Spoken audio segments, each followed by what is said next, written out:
Estamos nuevamente con Pablo Schurman, un amigo de la casa allá en Historiópolis, creador de Mates con Historias, Mates con Historia, del éxito de Mates con Historia en YouTube, para analizar la Constitución Liberal de 1853, sin dudas un punto de inflexión en la historia constitucional argentina. Pablo, bienvenido, ¿cómo te va? Muchas gracias, Eliseo. Muy bien. Gracias por la invitación. Sí, un placer. Bueno, muchas gracias también por estar, por aceptar las invitaciones seguidas, que gracias a Dios podemos realizar con Pablo de estos capítulos. Nosotros ya hicimos un episodio sobre el tema, sobre los principios constitucionales argentinos, así que si quieren saber cómo llegó Argentina a 1853, recomiendo que escuchen un episodio que grabamos hace no mucho tiempo, se llama Una Constitución para las Provincias Unidas, que es precisamente esa búsqueda desde 1810, en la Revolución de Mayo en adelante. Repasamos brevemente también lo que significa la idea de constitución en ese momento de la primera parte del siglo XIX, y llegamos más o menos a la Confederación Argentina, que a mediados del siglo XIX entra en una implosión por la batalla de Caseros. El estatus político de la Confederación Argentina no desaparece, la Confederación continúa a pesar de la Constitución de 1853, pero cambian los personajes que lideran ese Estado, podríamos decir, esa construcción de Estado que fue la Confederación Argentina, que algo hablamos. Digamos, Pablo, que Caseros puede ser, ¿no? Un punto de partida, si querés comentar cosas previas que hubo, por supuesto, desde el pronunciamiento de Urquiza, pero la Constitución de 1853 poco se puede explicar sin la batalla de Caseros del 3 de febrero de 1852, imagino. Claro, efectivamente, es uno de esos instantes decisivos en nuestra historia, por lo menos del siglo XIX, instante decisivo en el sentido de que si uno no entiende ese episodio, es poco probable que uno entienda lo posterior, ¿sí? Son esos instantes decisivos que explican lo que viene luego, ¿no? O por lo menos en buena medida. Eh, Urquiza, gobernador de una de las provincias de la Confederación, Entre Ríos, durante 10 años, gobernador junto con el liderazgo de Juan Manuel de Rosas, o sea, se carteaban, tenían un vínculo bastante estrecho, sobre todo teniendo en cuenta que es una provincia limítrofe con la banda oriental, siempre un escenario complejo, ¿no? En el siglo XIX. Es decir, Urquiza no es un desconocido o, permítanmelo, no es un gobernador más, no es un gobernador cualquiera. Podríamos decir también que luego de Buenos Aires, Entre Ríos era la principal provincia, quizá compitiendo con Santa Fe, quizá compitiendo con Santa Fe y con Córdoba.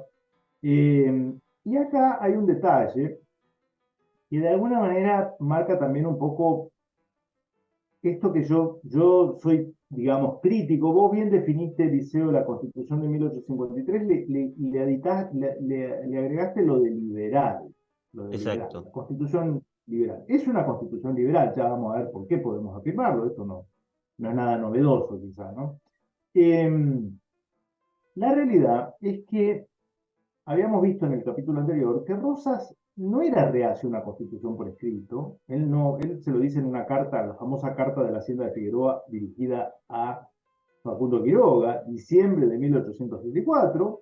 Él le dice, a mí no me parece mal una constitución por escrito, lo que veo es que eso debe ser la guinda del postre, no puede ser el vermú, no puede ser el canapé, tiene que ser el postre, tiene que ser la finalización de un derrotero, de un camino institucional previo que puede llevar más o menos años, ¿no?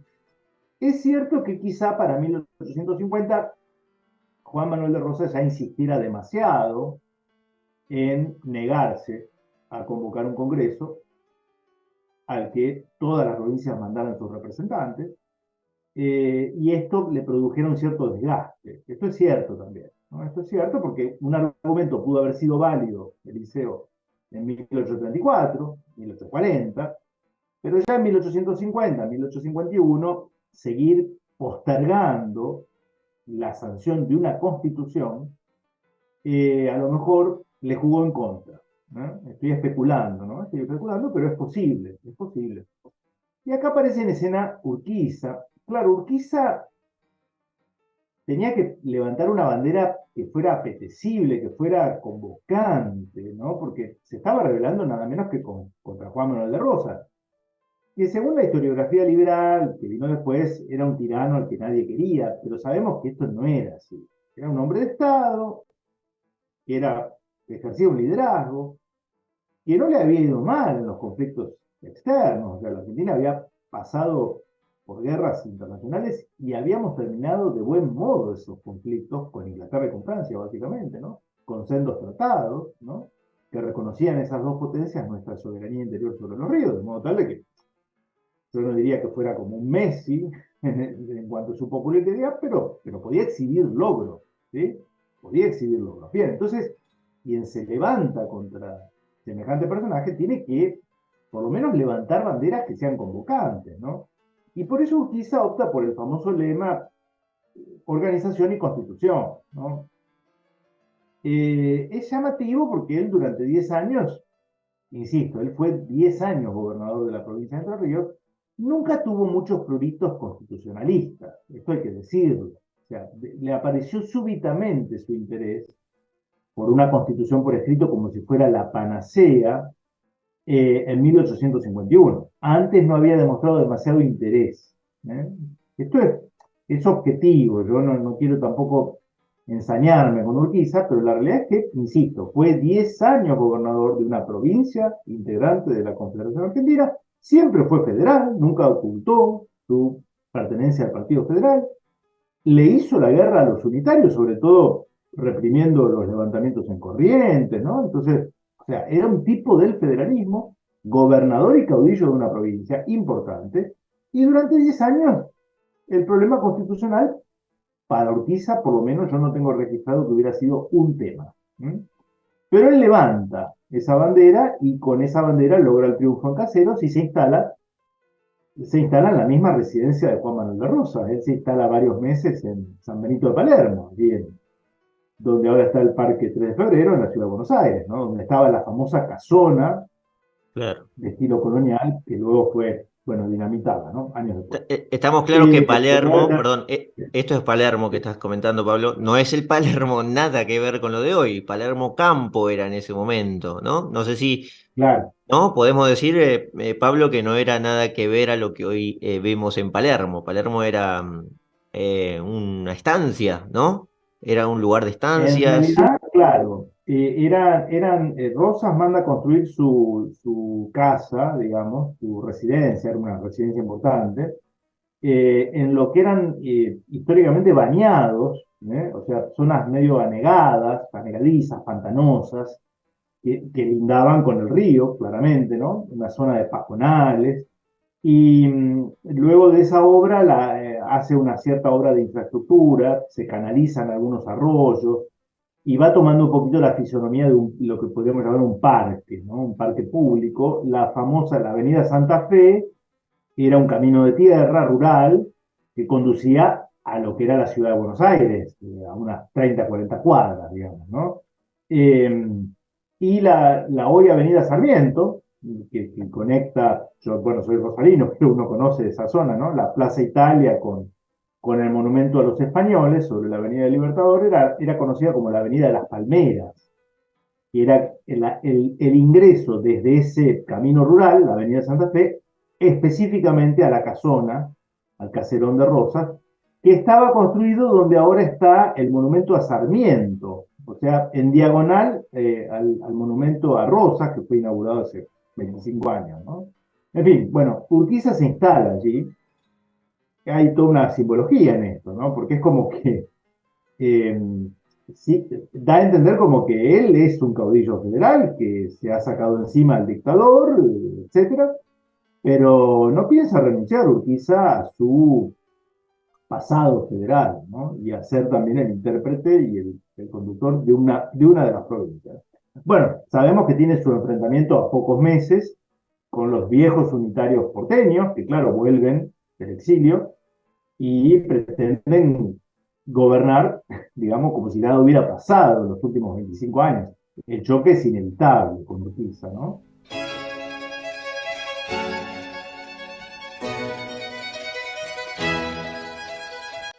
Uno de Y ellos es ahí, Bartolomé Mitre, Pablo.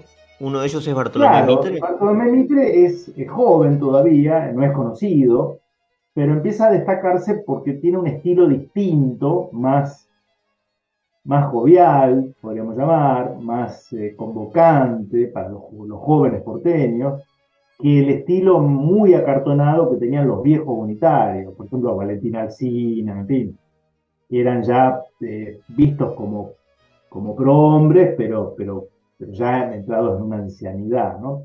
Entonces acá se produce el primer encontronazo, que es que Urquiza se da cuenta enseguida que tiene que recostar su poder, que es muy inestable, sobre los gobernadores. O sea, él los conoce bien, él es uno de ellos, ¿no? Conoce el paño, y por eso la famosa convocatoria a la reunión en San Nicolás de los Arroyos, al norte de la provincia de Buenos Aires, y donde se va a celebrar el famoso Acuerdo de San Nicolás. Claro, van todos los gobernadores, creo que solo uno falta, el de Catamarca, que manda un representante, pero van los gobernadores de provincia a San Nicolás. Está Urquiza, que además es gobernador de Entre Ríos, ¿no?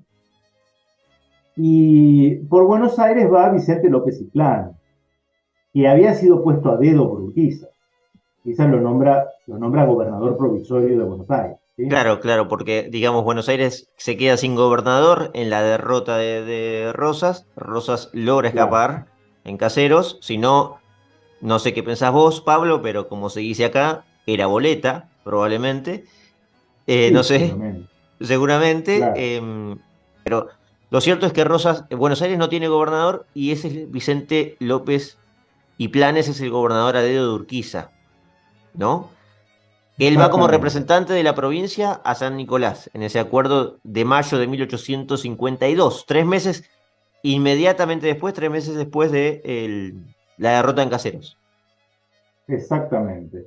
Vicente López y Planes, digamos, había sido funcionario judicial durante todo el gobierno de Rosas, ¿no? Presidente de la Cámara de Apelaciones en la Ciudad de Buenos Aires, y era una persona respetada por todo el mundo, básicamente, ¿sí? Entonces Urquiza, es atinada la decisión de Urquiza, designa a alguien que es muy respetado, pero claro, en el acuerdo de San Nicolás, entre otras cosas, y yendo un poco a lo del Congreso Constituyente, Eliseo, eh, Buenos Aires cede dos temas, dos puntos que cuando Vicente López y Planes vuelve para que la legislatura, la sala de representantes porteña, apruebe el tratado, se producen los célebres debates de junio y la Ujú. votación es por la negativa. En esos debates se conoce, por ejemplo, o se lo conoce ya más públicamente a Bartolomé Mitre, ¿no? ¿En qué dos cosas cede Buenos Aires? En que la representación en el Congreso, es decir, cómo van a estar representadas las provincias en ese Congreso Constituyente, el Acuerdo de San Nicolás decide que tiene que haber una igualdad representativa. ¿Qué quiero decir con esto? Que Jujuy va a tener dos representantes y Buenos Aires también va a tener dos representantes. Ujú. O Ahí, sea, todas ahí las provincias. aparece la primera discusión. Bueno, claro, ¿por qué? Y porque los porteños no quieren saber nada con que su provincia, por otro lado, tiene algo de razonabilidad, ¿no? Como si nosotros tenemos, voy a poner un ejemplo, si nosotros tenemos 1 millón de habitantes, ¿cómo vamos a tener la misma cantidad de representantes en el Congreso que Jujuy, que tiene 100.000? Bueno, esto es un tema de siempre, ¿no? En un Estado federal, tratar de compatibilizar, digamos, las diferencias que existen entre las provincias y un criterio de igualarlas. En algún sentido hay que igualarlas, porque de lo contrario, ese régimen federal no sería muy respetuoso de la situación desventajosa de los estados chicos, ¿no? Esto en Estados Unidos han tenido el mismo problema, ¿no? Pero bueno, primer elemento, que cuando llega a Buenos Aires, López y Planes, bueno, le dicen de todo menos gracias, ¿no? Y segundo elemento, que también organizar un congreso con viáticos, con un lugar, con eventualmente, bueno, estipendios, gastos de todo tipo, ¿quién pone la plata? Y la plata sale del Tesoro Nacional, que básicamente es la aduana de Buenos Aires, con lo cual era como una provocación, si se quiere. O sea, Buenos Aires va a tener dos representantes, igual que cualquier otra provincia, y además va a pagar el Congreso. Entonces, claro, Vicente López y Planes se compromete a esto, pero claro, dice, yo tengo que ir a Buenos Aires y que me lo apruebe la legislatura, y la legislatura no se lo aprueba, ¿no? Ujú. Y ahí es donde se produce la famosa secesión porteña, es decir, Buenos Aires ya da un paso más. Claro, había algunos que jugaban esta carta, ¿no? Había algunos que jugaban esta carta que decían, no, nosotros hagamos un país aparte, ¿qué tenemos que ver con los 13 ranchos? Era una expresión que se usaba, ¿no? Los 13 ranchos, el resto de la provincia. Y sí, es cierto, el interior era pobre, ¿no? Y algunas provincias realmente subsistían con lo mínimo, ¿no? Entonces, se produce la ruptura, el cese. Por supuesto, tiene que renunciar Vicente López y Plan, etcétera. No nos podemos detener en la situación de Buenos Aires. Pero Buenos Aires se escinde, se separa de la Confederación. Vos bien dijiste al comienzo, todavía nos llamábamos Confederación Argentina, ¿no? Y acá se produce un dilema, porque Urquiza, el hombre fuerte en términos reales, y además, por el acuerdo de San Nicolás, era el jefe político de la Confederación, ¿no? Que tenía la comandancia de todas las milicias provinciales, básicamente un Rosa con otros, con similares atribuciones, ¿no? ¿Cómo hacer con una provincia rebelde? Porque en realidad es una provincia que ha incurrido en una rebelión. No te podés separar así porque se te da la gana, ¿no? Había ocurrido con Corrientes años antes, ¿no? Pero claro, él había hecho lo mismo con su provincia natal, con Entre Ríos, ¿no? Eso Entonces te iba a ahora es como decir, que Pablo. le Pero si te probaba de pones su a propia... pensar, claro, sí, si te pones a pensar, más allá de que eso es cierto, las confederaciones funcionan, vos me podrás ayudar a definir esto de confederación. El hecho de que se llame confederación habla de que un Estado puede entrar o salir. Más allá de que es cierto, a Urquiza tenía que callarse, porque al final no era él lo había hecho, ¿no? Pero la confederación no funciona así, digo, cuando algunos estados en Estados Unidos hicieron eso, vos me decís, no se puede. A ver, Bueno, no sé si, creo que se puede, pero el asunto es mira, que a muchos no les sirve eso, ese es el tema, y por eso Estados Unidos entró en su eh, guerra que no fue para nada tibia, sí, para nada sí. suave. Bueno, el sistema confederal eh, se basa en el principio de que el Estado tiene libertad para ingresar, pero no tenés libertad para irte de un portazo cuando te venga en gana. Funciona Muy así, bien, ok, ¿eh? Que esto también funciona, bueno, cuando uno tiene, cuando uno va a celebrar un contrato, supongamos, ¿no? En jurídico. Vos tenés libertad hasta el último momento de firmar o no firmar. Una vez que firmás tenés compromiso, ¿no? No podés rescindir el contrato, pero se te imponen una serie de penalidades por claro. esa actitud. En el ámbito de la Confederación, una cosa que se discute, por ejemplo, es que, bueno, perfecto, se le da la bienvenida a una provincia, se integra. Esto pasó con el Pacto Federal en 1871, por ejemplo. Y había una cláusula del Pacto Federal que decía que si una se quiere ir, tiene que tener el beneplácito, el visto bueno, del resto. ¿Se entiende?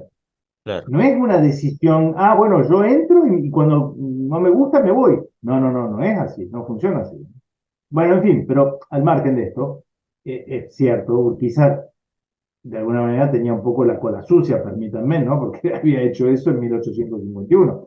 Ujú. Pero, ¿qué hacer con Buenos Aires? Claro, decreta el famoso bloqueo, ¿no? Que los comerciantes porteños después sobornan al comandante de la escuadra, que era un norteamericano, que quería hacer plata, entonces acepta la coima que le dan los comerciantes eh, porteños y levanta el bloqueo, ¿no? Ese bloqueo no conduce a nada. La verdad es que Buenos Aires va a estar separada durante 7 años, hasta la batalla de Cepeda en 1859, que pierde, ¿eh? Y que gana Urquiza, y por tanto, bueno, Pacto de San José de Flores, y es obligada a reincorporarse a la Confederación. Pero claro, en el medio ¿qué iba a hacer Urquiza? ¿Suspendía lo de la Constitución? Si había sido la principal bandera que había levantado para alzarse contra Roma. Claro, no podía. Congreso Constituyente, porque aparte lo reclamaban los pueblos, según él decía, ¿no? Esto era algo que estaba en el reclamo de las provincias, que ya no soportaban la dictadura de Buenos Aires. Estoy exagerando porque era un poco el leitmotiv, ¿no?, de su actuación. Entonces él sigue adelante con lo del Congreso, y por eso el Congreso se va a reunir en la ciudad de Santa Fe. Los congresales son, las provincias eligen congresales que van llegando y en noviembre de 1852 están todos los que tienen que estar, por supuesto faltan los congresales bonaerenses, ¿no? Pero el Congreso empieza a sesionar, empieza a sesionar eh, con los que están, ¿no? Acá ya entramos un poco en algunas cuestiones que es como mala palabra decir algunas cosas. Yo les recomiendo, hay un libro muy lindo de José María Rosa, un gran historiador del revisionismo histórico, su historia argentina, 13 tomos, luego completada, ampliada. Tiene dos libros, José María Pepe Rosa. Uno se llama El fetiche de la Constitución, ¿no? El fetiche de la Constitución, que habla de esta cosa de muy de los unitarios en su momento y ahora también de los federales reciclados, ¿no? De los federales reciclados. Esto de otorgarle al texto constitucional, Eliseo, propiedades cuasi mágicas, ¿no? O sea que la sanción de una constitución iba a traer aparejado per se la solución a todos los problemas. Esto está en nuestra cultura, sobre todo yo que soy abogado, esto lo he mamado en la universidad, ¿no? Es decir, una especie de, por eso Pepe Rosa habla del fetiche de la Constitución, ¿no? Una suerte de objeto mágico con cualidades sobrenaturales, ¿no? Cuando en realidad es un acuerdo entre partes para organizar políticamente el Estado, ¿no? Y otro libro es Nos, los representantes del pueblo. Este es muy lindo, es muy didáctico, porque Pepe Rosa analiza acá el perfil de los congresales, ¿no? El perfil de los congresales. Va a haber curas católicos por algunas provincias, va a haber abogados, va a haber algunos pensadores, los menos. En fin, las provincias mandaban, se supone, a lo más granado de su intelectualidad, ¿no? Por eso había muchos curas, ¿no? Porque en algunas provincias el sacerdote católico era en ese entonces sinónimo de un tipo que había estudiado, que sabía leer y escribir, que tenía lectura, en fin, que conocía, ¿no? Eh, y se va a dar entonces el Congreso, que en realidad no tuvo mayor actividad sino hasta abril de 1853, ¿no? Eh, y el Congreso va a estar muy influenciado, por un lado, por el liderazgo político de Urquiza, que medio que les manda cartas y les dice, vamos, pónganse las pilas, quiero tener la Constitución sancionada el 1 de mayo. ¿Por qué el 1 de mayo de 1853? Cosa que se va a cumplir, porque era el segundo aniversario de su pronunciamiento contra Urquiza, ¿no? Bien. Contra Rosas.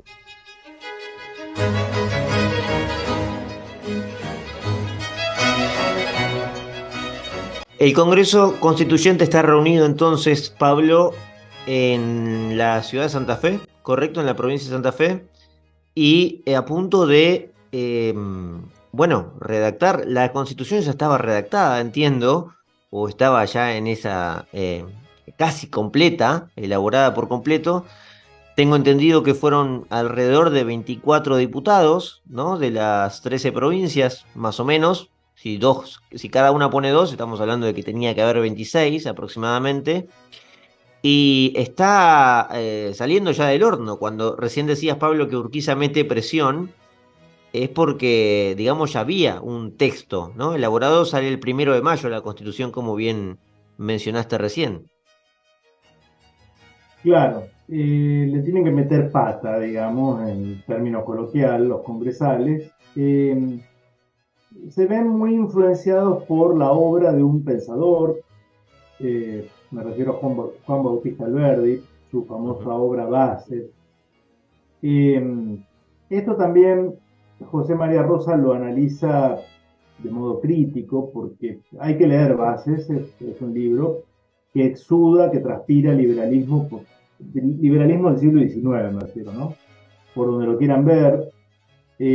También es cierto que el propio Alberdi confiesa que lo escribe. Alberdi estaba exiliado en Chile, en Valparaíso, durante el gobierno de Rosas. Se fue por propia decisión, convengamos, o sea, nadie lo había molestado en Argentina. Él toma la decisión de radicarse en Chile y ahí es donde le llega la noticia de la caída de Rosas, que debe haber llegado a Chile a fines de febrero, mediados de febrero, y es donde él lo dice de modo muy sincero, Alberti, que se pone a escribir Contrarreloj, el libro Bases, para que pueda estar en manos de los constituyentes, cosa que logra, ¿no? Cosa que logra. Pero digo esto porque se nota cuando uno lee Bases que hay partes que son escritas como de modo irreflexivo, ¿no? De modo irreflexivo. Por ejemplo, el libro se convierte como una especie de evangelio laico, ¿no? Entre los congresales, eh, y tiene muchas cosas deficientes. Por ejemplo, la Argentina había librado una guerra durante 5 años con Francia y contra Inglaterra, para que éstas reconocieran la soberanía argentina sobre los ríos interiores, la soberanía argentina sobre los ríos interiores, por ejemplo el Paraná, que significa que buques de banderas de otros países deben solicitar autorización a la Argentina para navegar por el río Paraná. ¿Sí? Eso era lo que la Argentina planteaba. Bien, lo logra. Y resulta que viene Alberdi y dice que lo que hay que hacer es declarar la libre navegación de los ríos. O sea que los ríos argentinos pueden ser surcados por barcos de cualquier bandera sin demasiado apego a restricciones, ¿no? Esto es un absurdo, esto es resignar en pos de integrarnos al mundo o de hacer un desarrollo económico. Vos estás haciendo algo que esos países no hacen. Brasil, por ejemplo, que le interesaba mucho la libre navegación del río Paraná, cuando se trataba de la libre navegación del río Amazonas, decía lo contrario. Anda a pedirle a Brasil que declare libre navegación del río Amazonas. No, ni ebrio ni dormido los brasileños hacen eso. Lo mismo los ingleses con el Támesis, y lo mismo los franceses con el Sena, y lo mismo los norteamericanos con el Mississippi. No son de libre navegación, ¿no? Bueno, ahora quizás sí, no, desconozco la reglamentación actual sobre los ríos, ¿no? Pero la Argentina va a incorporar allí en la Constitución que nuestros ríos son navegables, ¿no? De modo ingenuo, de modo naif, ¿no? Y el texto es una especie de Frankenstein también, porque copiamos partes de distintas constituciones. El grueso de nuestra Constitución de 1853 está copiado de la Constitución Federal Norteamericana, la Constitución de Filadelfia de 1787. Las atribuciones del gobierno federal respecto de las provincias, eh, El por ejemplo, republicano, la el estructura de un sistema Estado, republicano, ¿no? Finalmente, ¿te sistema acordás, Pablo, republicano, que el capítulo anterior hablábamos que la primera parte del siglo XIX un debate era qué sistema adoptar? Acá ya directamente se adopta el republicano, ¿no? claro, claro, eso ya no se discute, Ya digamos. está, ya pasó. Es un sistema, se nota también su liberalismo en que adoptamos una democracia representativa, ¿eh? O sea, esto es, digamos, es un arma a doble filo la democracia representativa. Dice. Claramente no podíamos ir a una democracia directa en la que los ciudadanos gobiernan, como eran las polis griegas, eso era inviable. Pero ojo, porque acá hay un sistema representativo con una disposición muy llamativa. El pueblo no gobierna ni delibera sino a través de sus representantes. Y cualquier alzamiento, cualquiera que invoque la representación del pueblo sin ser representante, está cometiendo un delito de lesa patria, ¿no? Entonces, el problema está, mientras los representantes representen a los representados de modo genuino, el sistema funciona. Ahora, cuando hay un divorcio entre representantes y representados, o dicho de otro modo, Eliseo, los representantes representan intereses que no son los de sus representados, estamos en un problema. tenemos un problema porque los que deliberan y gobiernan según la Constitución están en cualquiera, menos en representar genuinamente los intereses de sus vecinos, ¿no? Esto por eso digo, algunos también desde el liberalismo son de quedar fosilizados en la historia. Yo digo, a lo mejor en 1853 estaba perfecto porque los diputados, los senadores eran vecinos conocidos por todos, ¿sí? En la mayor parte de las provincias. Pero eso hoy no es así, ¿no? Eso no es así. Pero bueno, están las formas de democracia semidirecta, etcétera. En fin, se copiaron aspectos de la Constitución Política de Chile, se copiaron normas De California, ¿no? También. de la Constitución de California, del Estado de California, ¿sí? La Claro, Constitución porque, estatal. claro, perdón, no, es que el texto de bases menciona varios ejemplos de constituciones que salieron bien o que salieron mal, según la visión de Alberti, ¿no? Obviamente. Menciona la de California y la de Chile también, es cierto. Es un texto, como dice Y, Pablo, que si les interesa este tema, obviamente hay que leer, es indispensable. Les guste o no Alberti, tienen que leerlo porque es la base de la Constitución. Sí, eh, bueno, vos fíjate, Pepe Rosa, hasta se permite la ironía, ¿no? Esto de copiar la Constitución de California. Y uno dice hoy, bueno, California, ¿sí?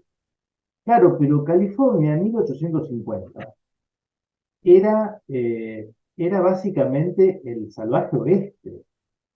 Luego del descubrimiento de oro, que se da en 1848, la famosa fiebre del oro en California, buena parte de California era un territorio nuevo para Estados Unidos, me refiero, ¿no? Había sido posesión española, claramente, ¿no? Siglos antes.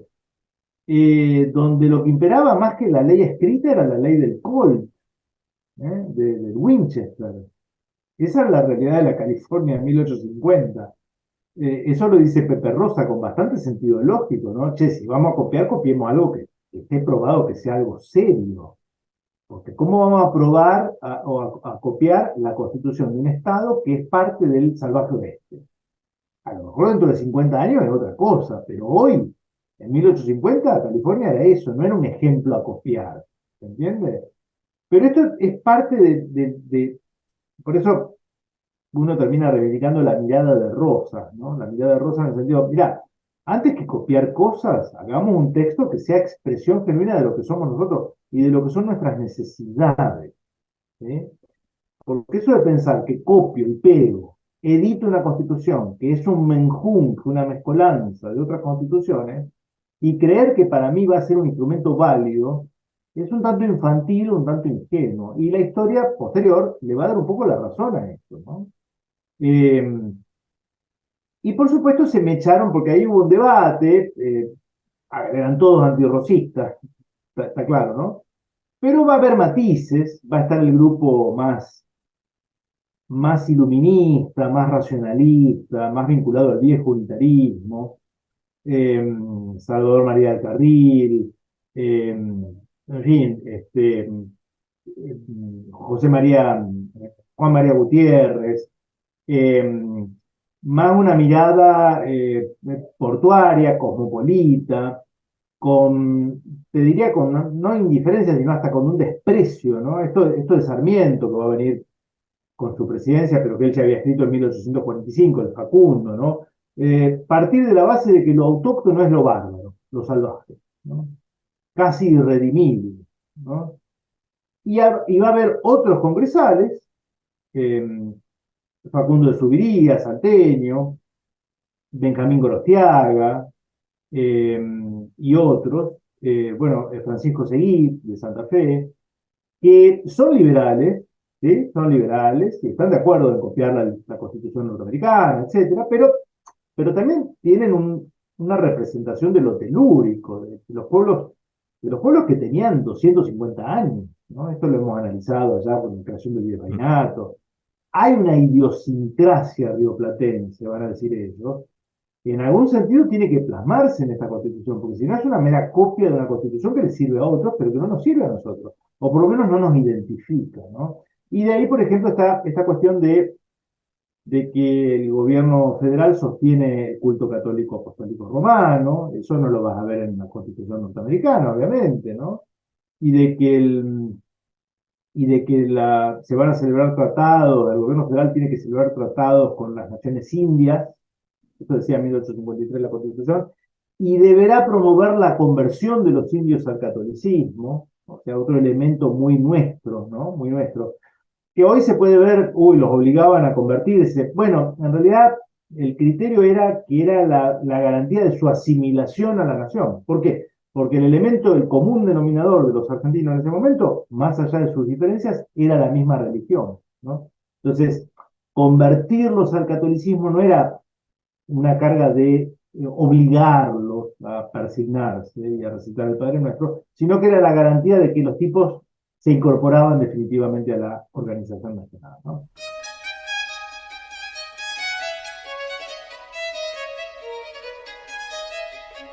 Está muy bien resumido y creo que ya es un pantallazo general que nos ayuda mucho a entender el proceso, principalmente histórico, porque al final estas cosas, Pablo, lo hemos hablado varias veces, son productos de un triunfo en una batalla, ¿no?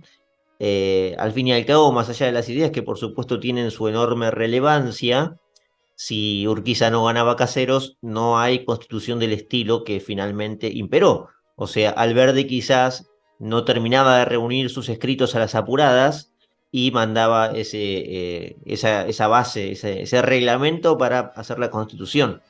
Pero me quedé pensando en lo de los indios, que es uno de los puntos que bien mencionás que está en la constitución. Claro, acá viene la pregunta. Los indios que están al sur. No nos olvidemos que la mitad de la Argentina a nivel territorial no era, digamos, no integraba la Confederación Argentina. La Patagonia, como la conocemos hoy, como tierra argentina, no está considerada así. Y de hecho era un problema, ya después lo fue siendo. Tenemos algunos capítulos, por ejemplo, de lo que fue la conquista del desierto aquí en este podcast, pero ellos entiendo que hablaban de los indios de la Patagonia, porque, para ser sinceros, los indios en el norte estaban ya amalgamados, digamos, a lo que era la Argentina en las provincias del norte.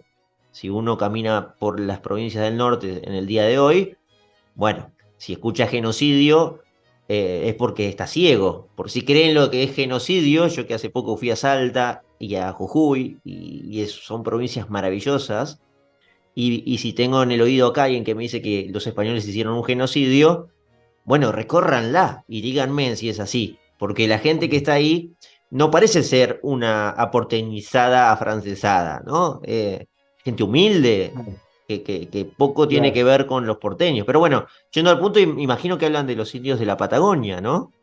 Y bueno, en realidad habla de los indios en general y había una zona, que era la zona del Chaco.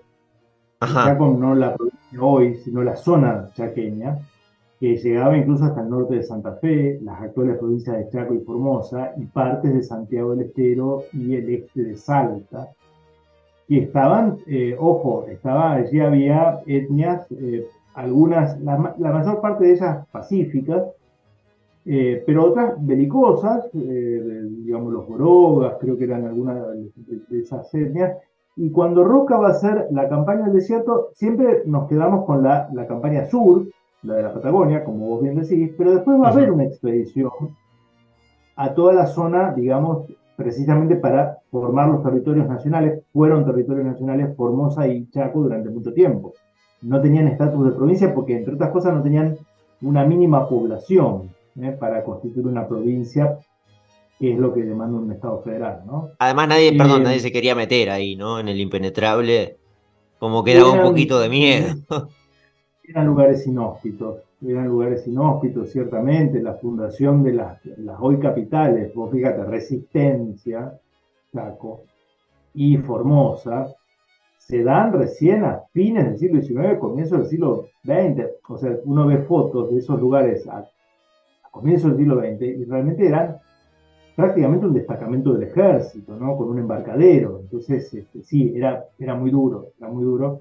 Pero también a lo mejor el texto constitucional de 1853, cuando refiere a los indios, no hace distingos de etnia, alude a una generalidad, ¿no? Bien, bien. Entonces, estaban hablando también de esa zona que fue un gris luego en la guerra de la Triple Alianza, que dio motivo para algunas disputas mayores. Pero bueno, para cerrar, Pablo, yo me pregunto de las consecuencias. Creo que es la pregunta que al final, después de un análisis de un hecho histórico así, y en este caso un texto constitucional, y a un experto como vos en la materia, Pablo, hemos visto las causas y cuáles fueron las consecuencias. Si uno mira la Constitución, quizás yo te hablo en el corto plazo, no me gusta eh, hablar de 150 años consecuencias al día de hoy. Estamos hablando en el corto plazo, mediano plazo, de las siguientes décadas. La Constitución no trajo la panacea, un paraíso para la Confederación Argentina, que como dijimos siguió estando como Estado con la Constitución. La capital de la Confederación Argentina se ubicó en Paraná, en lo que era, digamos, casi que el feudo, lo digo en el buen sentido, porque hoy hablamos de feudo y enseguida miran Sí, sí, Formosa, o sea, lo digo en el buen sentido, el feudo de Urquiza. Urquiza era un propietario mayor que Rosas, casi en Entre Ríos, así que era su lugar. Paraná fue la capital de la Confederación Argentina, con Buenos Aires separado, como lo dijimos. Si uno mira la Constitución, no es que permanece inquebrantable, o sea, digamos, irreformable. Al final Alberti en bases hace mucho énfasis en que si vamos a hacer una constitución, ojo, esto no es para cambiarlo todo el día. Y tiene sentido con lo que vos decías, Pablo, porque si tiene un componente tan divino, no lo vamos a cambiar. Es como, digamos, si tiene un componente divino, hablamos, por ejemplo, de algún libro sagrado, eso no se toca, chicos, porque no es algo que crearon ustedes. Al final la constitución sí es algo que crearon los hombres. Por lo tanto, la idea de que no fuera reformada no sirvió mucho, porque al final, en 1860, ocurre la primera reforma, Pablo. Después van a haber más. Va a haber, son 6 que creo que ya tenemos en la historia constitucional. Algunos dicen que eso es muy poco, otros dicen que es demasiado. No viene al caso del asunto. Pero a lo que voy es que en el corto plazo no dejó contentos a muchos al fin y al cabo, ni al propio Urquiza, ¿no? Es muy interesante lo que decís, Eliseo, es cierto. Primero, se la viola al texto constitucional a los pocos años, porque en el texto de 1853 había un artículo que decía que esta constitución no puede reformarse en todo o en parte, sino hasta pasados 10 años de jurada por los pueblos. O sea, Ni había una eso, cláusula que decía, y ni claro, eso y la reforma en respetaron. el 70. Por supuesto que algunos dicen, bueno, lo que pasa es que vino esta batalla que La aludíamos, batalla de Cepeda. Cepeda, en Flores, Buenos Aires es derrotada en lo militar, y Urquiza tiene un gesto que no todos hubieran tenido, y es decirle, bueno, ustedes no estuvieron representados en el Congreso en 1852, por tanto no participaron de esa constitución, les doy un plazo para que ustedes propongan reformas al texto, pero ya les había obligado a que tienen que incorporarse nuevamente a la Confederación, cosa que sucedió. Y Buenos Aires va a proponer como 60 enmiendas, 60 modificaciones, que es lo que se llama, o que estudiamos, como la reforma de 1860, ¿no? No cambia el espíritu, sigue siendo una constitución liberal, su filosofía, ¿no? Su filosofía es liberal, por ejemplo, esto de los derechos individuales, en particular el derecho a la propiedad privada, que cataloga o caracteriza como inviolable, o el derecho a difundir las opiniones a través de la prensa, a la cual también se le da un trato preferencial. Claro, esto era muy lindo, y el tema está en que en la realidad yo tengo derecho a la libertad de prensa, en todo caso cuando soy el dueño del diario. Pero si soy un Juan de los Palotes, ¿viste? Vos opinás en el diario en base a que el dueño del diario te permite opinar en su diario, ¿sí? O que el dueño del canal de televisión te dé un espacio. De lo contrario, sos un espectador, no sos un jugador. Y el derecho a propiedad, sí, pero si yo soy pobre, ¿qué propiedad tengo? No tengo ni para dónde caerme muerto. Entonces, ojo que Sarmiento que era muy franco, muy frontal, en una carta lo va a decir por escrito. Bueno, lo de la Constitución. La Constitución es para las clases superiores, para la gente blanca, para los propietarios. Para la masa del pueblo, la Constitución son las leyes y los edictos policiales y los jueces que las aplican, punto. O sea, con esa brutalidad tan propia de Sarmiento, dice claramente, la Constitución, sí, la Constitución es para un 15%. El resto, los edictos policiales, los jueces que aplican los edictos policiales y las leyes que dicta el Congreso. Esa es la Constitución. Domingo Faustino Sarmiento, el padre del aula. El padre del aula, uno de los referentes del liberalismo argentino. Era tan descarnado que lo decía de modo así prístino, ¿no?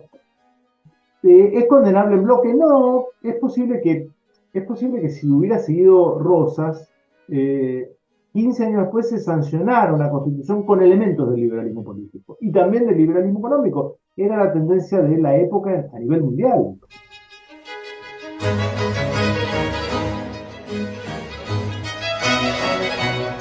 ¿Vos crees que era inevitable, Pablo?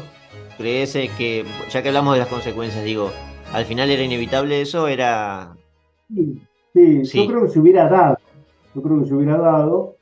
Eh, no, a lo mejor teniendo allí Juan Manuel de Rosas un rol más tutelar, ¿no? Pero bueno, esta constitución de 1852 se hizo bajo la férula de otro hombre fuerte, que era otro estanciero, y tan propietario como él, pero era justo José Urquiza, ¿no? claro. Entonces, Al final, quizás no hubiera hecho, no iba a poder frenar esa ola liberal, si querés, de la época. Eso es lo que decís.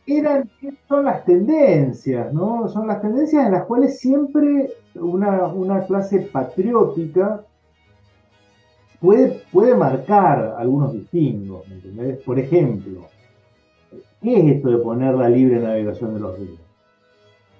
Si es lo que nos costó sangre, sudor y lágrimas defender la exclusiva navegación de los ríos por nuestros barcos. Esto no significa prohibir que entren barcos de bandera inglesa. No, no significa eso. Lo que significa es que me tienen que pedir permiso. ¿Sí? No entrar como Juan por su casa. Y bueno, y eso vino porque lo puso Alberdi en bases y bueno, y hoy lo vemos también con la hidrovía, no cambió mucho. ¿Quiénes son los Perdón, dueños sí. de los puertos privados? ¿El Estado argentino? No. Alberti, por cierto, después viene a criticar mucho de lo que se estaba haciendo en Buenos Aires en los años 60 y 70. Él es, bueno, relegado, porque escribió la Constitución y nada más. Recién en el año 80 se lo convence para ser diputado, ya una nueva generación, la sucesora de Mitre y Sarmiento, que quizás venía con otra cabeza, quizás obviamente liberal en ese sentido, seguro, pero venía con otra cabeza de unir ya definitivamente, porque al final no quiero decir nada, pero no lo quiero lanzar así para no ser pesimista. Algunos dicen que hubo 50 años de luchas internas para la Organización Nacional, ¿no? De Bartolomé Mitre en los años 60, que presuntamente lo logra, pero si vamos a los hechos, no te estoy diciendo a buscar documento por documento, sino a los hechos de las guerras en el interior, no podemos decir que eso era unificación, ¿no?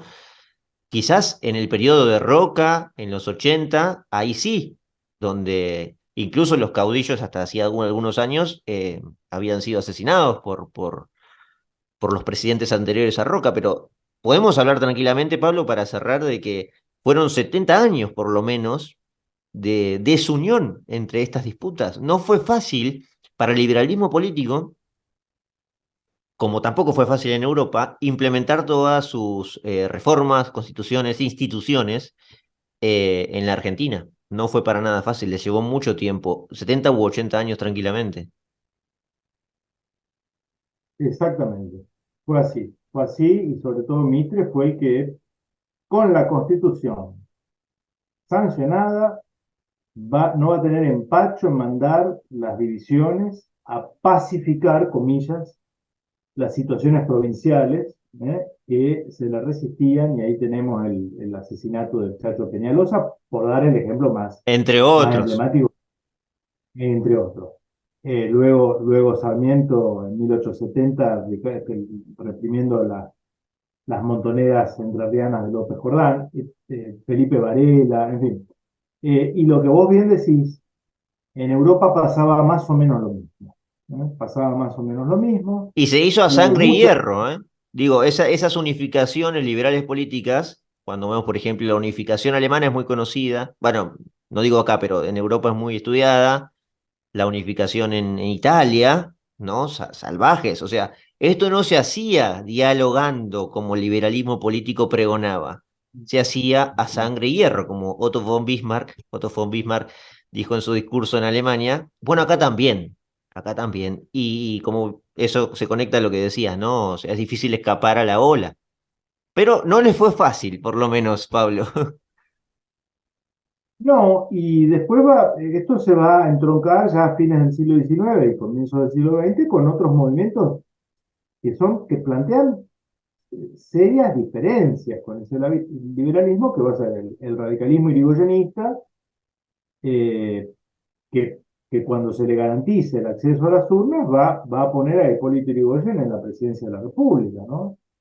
Sí, sí, sí, no, esto por eso es tan complejo, ¿no? Pero está bueno que vos lo vayas abordando por capítulos, ¿no? Entonces nos deja un poquito la Exacto. sensación de, bueno, ir y ahora leer un poquito más para profundizar, porque en los libros realmente, yo mencioné algunos, pero por supuesto que puede haber de otros autores. Está analizado el tema y realmente es muy rico para ir y consultarlo. Sí, absolutamente, Pablo. Así que vamos a ir cerrando acá. Como siempre, yo muy agradecido, Pablo, de tu participación. Como bien decís también, esto deja abierto algunas puertas para tratar algún otro tema.